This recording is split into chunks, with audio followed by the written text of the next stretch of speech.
Nous pouvons aimer constamment. Le fruit de l'esprit, c'est l'amour. Galates 5, 22.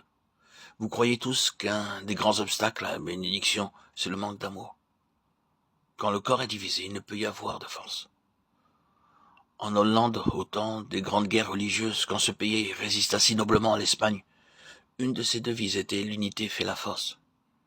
Et vous savez que c'est seulement quand le peuple de Dieu forme un seul corps qu'il est un devant Dieu dans les liens de l'amour, dans une profonde affection les uns envers les autres, un devant le monde, dans un amour que le monde peut voir. C'est alors seulement qu'il pourra saisir la bénédiction qu'il a demandée à Dieu. Rappelez-vous que si un vase, au lieu d'être entier, est en morceaux, il ne peut être rempli. Vous pouvez mettre un peu d'eau dans un tesson qui est un débris de vase, mais si vous voulez que celui-ci soit plein, il faut qu'il soit entier. C'est littéralement vrai de l'Église de Jésus-Christ. Et s'il y a une chose pour laquelle nous devions encore prier, c'est bien celle-ci. Seigneur, fonds-nous ensemble en un seul corps, par la puissance du Saint-Esprit. Que le Saint-Esprit, qui, le jour de la Pentecôte, les fit tous un cœur et une âme, fasse en nous son travail béni. Gloire à Dieu.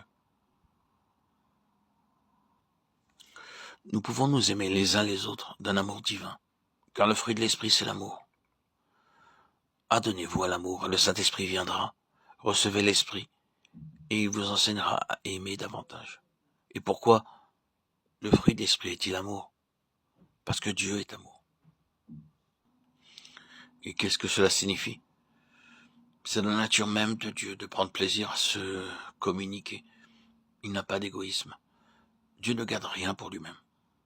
La nature même de Dieu est de donner toujours. Vous voyez cela dans le soleil, la lune et les étoiles. Vous le voyez aussi dans chaque oiseau de l'air, dans chaque poisson de la mer. Dieu communique la vie à ses créatures. Et les anges autour de son trône, les séraphins et les chérubins qui sont des flammes de feu. D'où tirent-ils leur gloire? C'est parce que Dieu est amour qu'il les fait participer à sa lumière éclatante et à ses bénédictions. Et nous, qui sommes ses enfants rachetés, Dieu prend plaisir à répandre en nous son amour.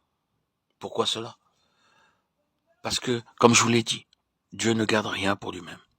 De toute éternité, Dieu avait un Fils unique et le Père lui-même a donné toutes choses. Et rien de ce que Dieu avait n'a été retenu. Dieu est amour. Comme je vous ai aimé, vous aussi aimez-vous les uns les autres. Jean 13, 34, 35. L'amour du Christ mourant devait être l'unique loi de leur conduite et de leur rapport les uns avec les autres. Quel message pour ces pécheurs, pour ces hommes remplis d'orgueil et d'égoïsme. Aimez-vous les uns les autres, leur dit Jésus, comme je vous ai aimé.